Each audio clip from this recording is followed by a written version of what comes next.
Vascaíno do Cerrado. Fala galera vascaína, eu sou o Thiago Fontes, falo direto de Brasília, Distrito Federal, trazendo mais um vídeo para o canal. Vamos trocar uma ideia, atualizações sobre o Vasco, Campeonato Brasileiro, 33ª rodada, começa hoje. Vamos falar sobre as partidas de hoje e de amanhã, o Vasco folga. Enfim, só vou pedir para você deixar o joinha, o like, se inscrever no canal, que é importante para ele ser indicado no YouTube. Falar da minha parceira 1xBet, é patrocinadora do canal Vascaíno Cerrado. E ontem a gente buscou o nosso Green, o Criciúma venceu e assim a gente bateu a nossa múltipla. Hoje eu tô com uma aqui bem simples, aqui ó, Real Madrid contra o Braga, vitória do Real Madrid. E no jogo entre Internacional e Fluminense, mais de um gol na partida, uma odd de 1,61. Vamos buscar mais um green aí. O link tá aqui, ó. Primeiro comentário fixado, clicou, vai abrir a janelinha. O código promocional é do Cerrado, né? O primeiro depósito ou Pix. Primeiro você faz o cadastro, você já me ajudou. Aí aquele que quiser fazer uma fezinha, primeiro depósito ou Pix no valor de até R$ 1.200. Eles dobram em bônus para você usar no site, na plataforma. A 1xBet é parceira do canal Vascaíno Cerrado em 2023. Bom que eles pagam também Pix e é instantâneo. Pediu o saque lá, eles já colocam na sua conta. Hoje tem vários jogos na Liga do Campeão. O Bayern joga, o Real Madrid joga.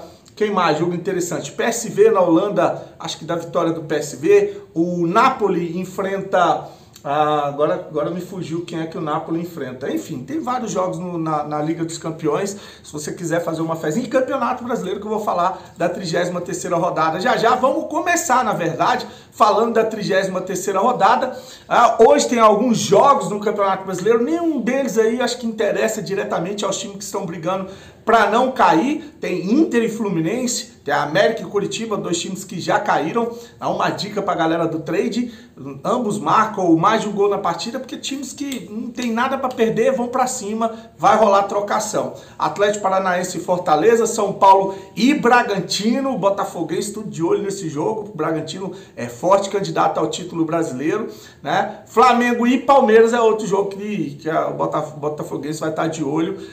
São os jogos de hoje no Campeonato Brasileiro. Amanhã tem os jogos que interessam diretamente ao Vasco. Lembrar que o Vasco folga nessa rodada. Era o jogo contra o Cruzeiro. O Cruzeiro pediu para o jogo ser adiado. E o jogo vai ocorrer no dia 22 em Minas Gerais. Então amanhã tem Goiás e Santos, confronto direto. O Goiás 35 pontos, pega o Santos com 38.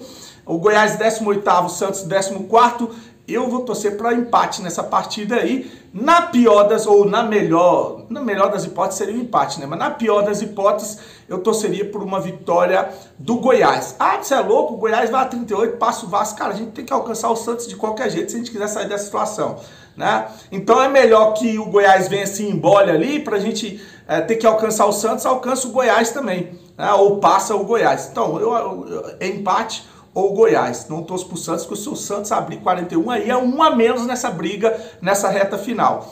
E uma notícia que saiu sobre o Soteldo, Bacholinha, o palhacinho de circo, o anão de jardim que gosta de brincar subindo em cima da bola. Pois é, ele teve uma lesão, um edema na coxa e vai desfalcar o Santos contra o Goiás, provavelmente contra o São Paulo e contra o Botafogo também.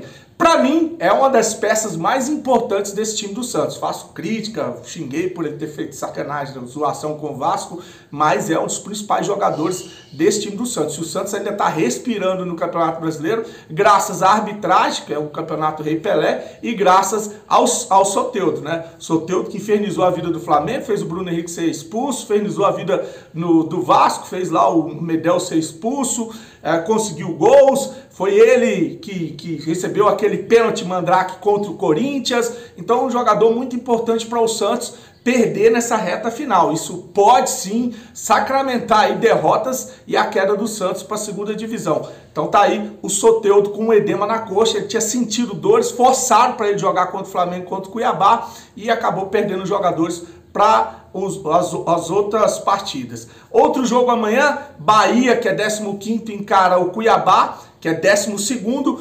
O Bahia tem 37, Cuiabá 41. Aqui eu vou torcer pro Cuiabá vencer, né? Ou para dar empate também, tá? Porque aí o Bahia fica com 37. Na pior das hipóteses, o Bahia vai a 38 com um empate. Só não pode o Bahia vencer, que é mais um que vai para 40 e fica complicado para o Vasco. Botafogo e Grêmio.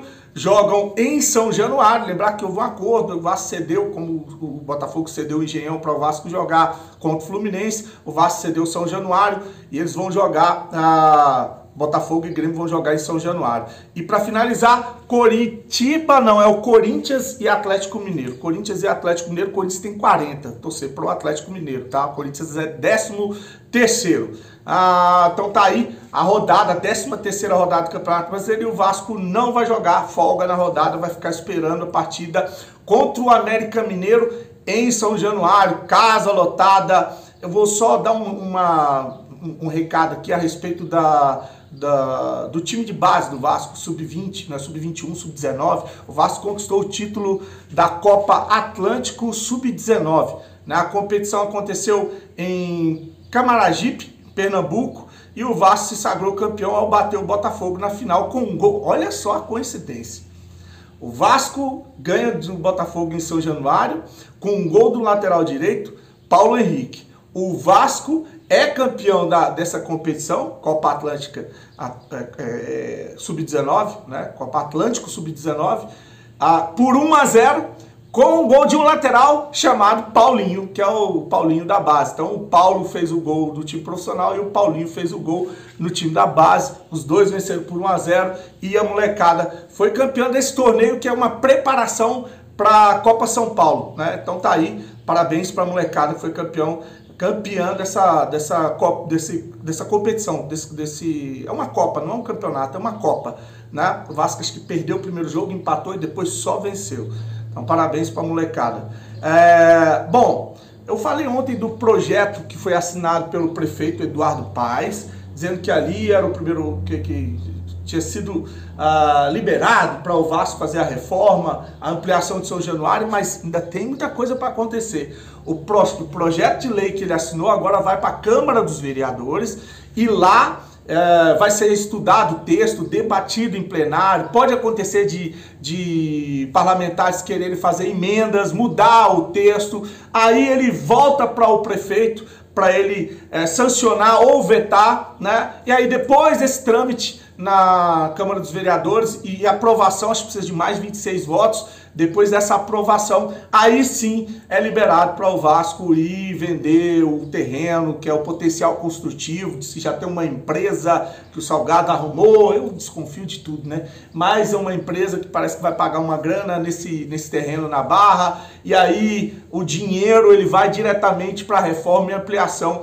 de São Januário. Vamos torcer para que isso ande, para que essas coisas aconteçam, independente da discussão política, e que não seja, mais uma vez, uma mentira, uma enrolação, só para poder ajudar nas eleições, e depois a gente vai ver anos aí passar e nada acontecer. Tomara que não, tomara que dessa vez a coisa ande dentro da Câmara dos Vereadores e que saia essa reforma de São Januário. A gente precisa muito de um estádio remodelado, uma arena com uma capacidade maior. Eu vi gente falando de 60, 80 mil, não pode, cara, não tem nem estrutura para isso no bairro que fica São Januário, principalmente pela questão do entorno, né?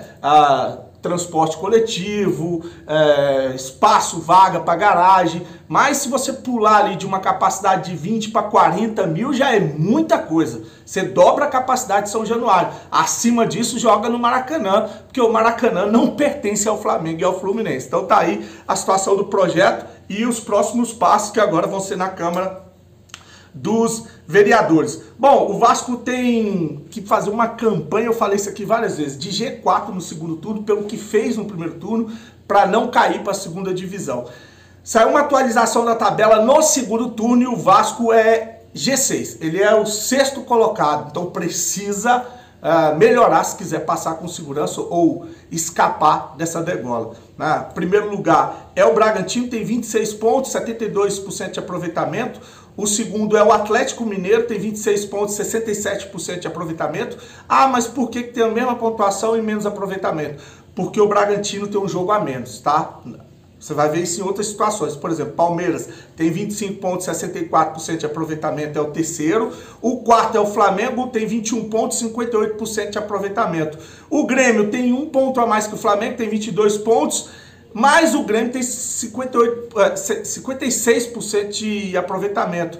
O Grêmio, apesar de ter mais pontos, um ponto a mais que o Flamengo tem um jogo a menos. Então, por isso que o Flamengo é quarto e o Grêmio é quinto. E na sexta colocação, o Vasco 21 pontos, 54% de aproveitamento, seguido do Santos em sétimo com 20 pontos, 51% de aproveitamento. Lá na parte de baixo, do 14º ao 20º, você tem 14º o Fluminense, 39% de aproveitamento, 14 pontos. O Cruzeiro, 36% de aproveitamento, 13 pontos. O Botafogo, que estaria brigando no segundo turno para não cair, é o 16º, 33% de aproveitamento, 12 pontos apenas. O Cuiabá é 17º, 33%, 13 pontos. O Goiás é 18º, o América 19º, o Curitiba 20º. Então tá aí atualizações da tabela no segundo turno. Você vê que o Vasco está entre os 6. Olha o trabalho do Ramon Dias, olha o trabalho do time do Vasco no segundo turno, né? Se a gente tivesse tido essa capacidade no início de contratar jogadores mais experientes, jogadores não pensando só no retorno financeiro, como foi o que aconteceu no primeiro semestre, a gente não estaria nessa situação. A gente estaria ali entre os 6 primeiros times do Campeonato Brasileiro, quem sabe brigando por Libertadores. É isso, agora é triste, tem que rodar lá em cima, tem que ser G4 para escapar da queda para a segunda divisão.